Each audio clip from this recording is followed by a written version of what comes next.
এবার তোমাকে করতে হবে যে শক্তির সংরক্ষণ। তা শক্তির সংরক্ষণ মানে এখানে মূলত যান্ত্রিক শক্তির সংরক্ষণ, কনজারভেশন অফ মেকানিক্যাল এনার্জি। তা তোমরা জানো যে গতিশক্তি এবং স্থিতিশক্তির সমষ্টিকে এক কথায় যান্ত্রিক শক্তি বলা হয়। সুতরাং তোমাকে পড়তে হবে যে একটা বস্তুর মধ্যে সর্বদা গতিশক্তি এবং স্থিতিশক্তির সমষ্টি অপরিবর্তিত থাকে, এইটা পড়তে হবে। তা যদি না বাহ্যিক ফোর্সের জন্য কিছু অপচয় না হয়, এটা বলে দিতে হবে। আচ্ছা, যদি বাহ্যিক বলের বস্তুর উপর ক্রিয়াশীল বাহ্যিক বলের জন্য শক্তির অপচয় কিছু না হয়, তাহলে তোমার গতিশক্তি এবং স্থিতিশক্তির সমষ্টিটা সর্বদা অপরিবর্তিত থাকে।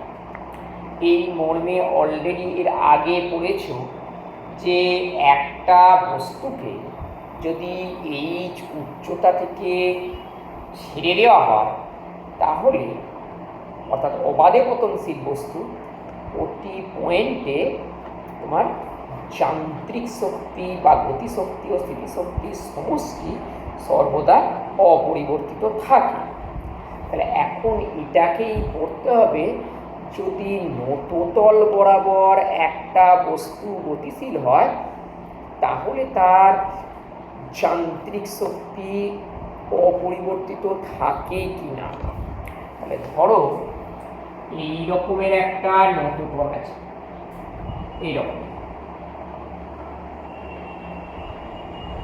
অলরেডি তুমি যেটা পড়েছো যে অবাধে পতনশীল বস্তুর যান্ত্রিক শক্তি অপরিবর্তিত থাকে, সেইটা আমি এখন বলছি না। মানে এটাও অবাধে পতনশীল বস্তু, but the body is falling on an smooth inclined plane.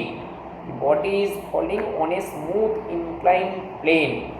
তাহলে এখানে যান্ত্রিক শক্তি ধ্রুবক থাকে কিনা। We consider that the body is at first at the point E. তাহলে at the point A, E at A যদি বলা হয়, এ বিন্দুতে টোটাল এনার্জি হবে ইপি প্লাস ইকে। একটাই কথা, স্থিতিশক্তি ও গতিশক্তির সমষ্টি। এ বি এটা হচ্ছে এইচ উচ্চতায় আছে। তাহলে ইপি বস্তুটা যখন নততলের শীর্ষবিন্দুতে অবস্থান করছে, তখনও গতিশীল হয়নি, অর্থাৎ ওকে ধরে রাখা আছে। ইপি ইকুয়াল টু হবে এমজিএইচ, আর ইকে গতিশীল হয়নি বলে কাইনেটিক এনার্জিটা হবে 0, স্থিতিশক্তি এমজিএইচ।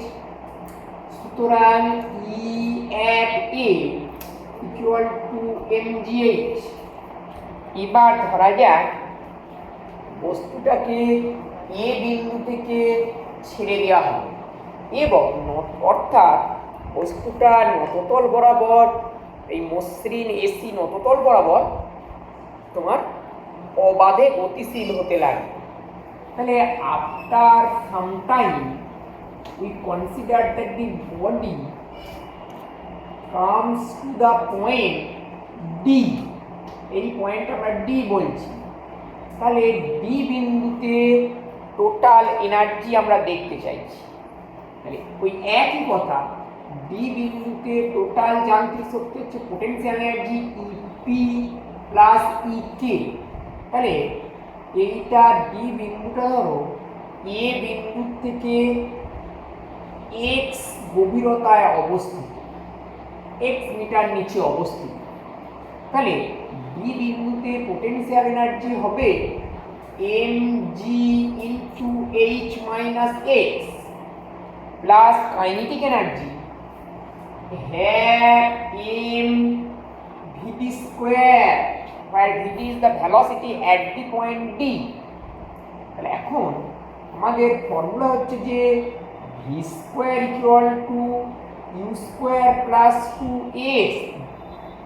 আচ্ছা, তাহলে এখন ডি বিন্দুতে গতিবেগটা নির্ণয় করতে হবে। তাহলে ডি বিন্দুতে গতিবেগ ভিডি স্কোয়ার, ইউ স্কোয়ারটা 0 স্কোয়ার প্লাস 2a, এই অ্যাঙ্গেলটাকে আমরা ধরে নিচ্ছি থিটা, অর্থাৎ the inclination angle of the inclined plane is theta. তাহলে এটা অলরেডি বলা হয়ে গেছে যে যখন থিটা অনুভূমিক তলের সঙ্গে থিটা কোণে যদি কোনো নততল অবস্থান করে, তাহলে ওই তল বরাবর বস্তু ত্বরণ হবে জি সাইন থিটা। মানে এর জায়গায় হয়ে যাবে জি সাইন থিটা,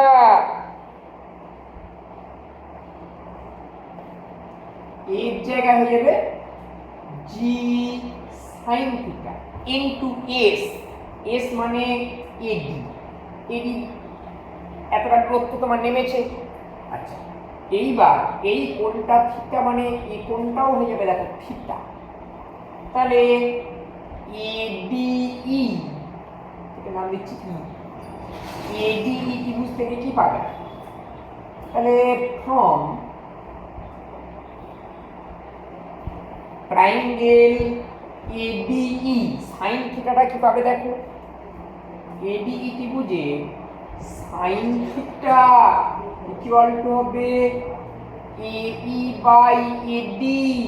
সুতরাং এই equal to AD sine theta, এই equal to AD, AD sine theta. মানে এডি সাইন থিটা এটার জায়গায় বসে যাবে এই which is x।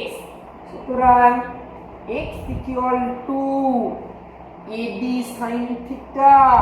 সুতরাং যেটা আসবে এখান থেকে তাহলে আমরা পাবো যে VD square equal to 2gx, VD square equal to আমরা পাবো তাহলে 2gx। এই মানটাকে এখানে আমরা পুট করব। সুতরাং E at D, ed equal to mg, এটা গুণ করে দিচ্ছি, h minus mgx plus half m into VD square মানে 2gx। সুতরাং ed ইকুয়াল টু এটা mgx হবে mgh। সুতরাং a বিন্দুতেও টোটাল এনার্জি mgh, b বিন্দুতেও টোটাল এনার্জি mgh। অবাধে পতনশীল বস্তুর অভিকর্ষের প্রভাবে অবাধে উল্লম্ব পতনশীল বস্তুর ক্ষেত্রেও দেখো এটাই ছিল। তার টপমোস্ট পজিশনে এনার্জি mgh, মধ্যবর্তী যে কোনো অবস্থানেও এনার্জি ছিল mgh। এবার what will be the energy at the point C, অর্থাৎ ঠিক ভূমি স্পর্শ করার পূর্ব মুহূর্তে। তাহলে ভূমি স্পর্শ করার পূর্ব মুহূর্তে ই এট সি ওই একই ইপি প্লাস ইকে, ভূমি স্পর্শ করার পূর্ব মুহূর্তে সেটা শূন্য উচ্চতায় আছে, সেই জন্য পোটেনশিয়াল এনার্জি হবে 0 plus EK half M into VC square, আর VC is the velocity at the point C. তাহলে ভিসি স্কোয়ারটা কি হবে, এই তথ্য অনুযায়ী হবে VC square equal to 2g sin theta into AC. তার মানে half M into 2g sin theta into AC. তাহলে এইবার এবিসি কে বুঝে sin থিটাটা বের করতে হবে। তাহলে from triangle ABC sin theta equal to AB by AC, AB by AC. সুতরাং এবি, সুতরাং AB equal to AC sine theta, আর এবি মানে এইচ। সুতরাং এইচ ইকুয়াল টু হবে এসি সাইন থিটা। এখানে এসি সাইন থিটার জায়গায় এইচ বসাচ্ছি। সুতরাং ইসি ইকুয়াল টু হবে হ্যাফ এম ইনটু 2gh। সুতরাং ইসি ইকুয়াল টু হবে mgh, ভূমি স্পর্শ করার পূর্ব মুহূর্তও হলো mgh। এইটাই ছিল তোমার অভিকর্ষের প্রভাবে উল্লম্ব বস্তুর গতির ক্ষেত্রে। সেখানেও তোমার প্রতি পয়েন্ট টু পয়েন্ট এনার্জিটা আমরা দেখেছিলাম mgh ছিল। সুতরাং বস্তু যদি মসৃণ নততল বরাবর পড়ে তাহলেও দেখো প্রতি পয়েন্টে টোটাল তোমার মেকানিক্যাল এনার্জি বা মোট যান্ত্রিক শক্তি হবে mgh। সুতরাং বলা যায় যে অবাধে পতনশীল বস্তু ক্ষেত্রে সে মসৃণ নততল বরাবরই পড়ুক আর তোমার উল্লম্বভাবেই পড়ুক, সকল বিন্দুতেই যান্ত্রিক শক্তি হয় mgh, অর্থাৎ সর্বত্র এর যান্ত্রিক শক্তি সর্বদা অপরিবর্তিত থাকে। অবাধে পতনশীল বস্তুর যান্ত্রিক শক্তি সর্বদাই অপরিবর্তিত থাকে। এখানে একটা কথা বলে নেওয়া দরকার যে স্থিতিশক্তি যেটা গতিশক্তি, মনে রাখবে it is always a positive quantity because its value is half mv square. m is always positive quantity আর v স্কোয়ার গতিবেগ সে নেগেটিভ হলেও v স্কোয়ার আছে বলে it will be always a positive quantity, but the potential energy may be negative। যদি আমাদের ground লেভেলটাকে reference level হিসাবে ধরা হয় তাহলে গ্রাউন্ড লেভেল থেকে যদি ভেতর দিকে যাওয়া যায় বা খনির গভীরতায় যাওয়া যায় তাহলে গ্রাউন্ড লেভেলের সাপেক্ষে বস্তুর এনার্জি পটেনশিয়াল এনার্জি তখন নেগেটিভ হয়ে যাবে। এছাড়া অলরেডি পড়েছো ফোর্স থিওরিতে ইলেকট্রনগুলোর এনার্জিও নেগেটিভ হয়।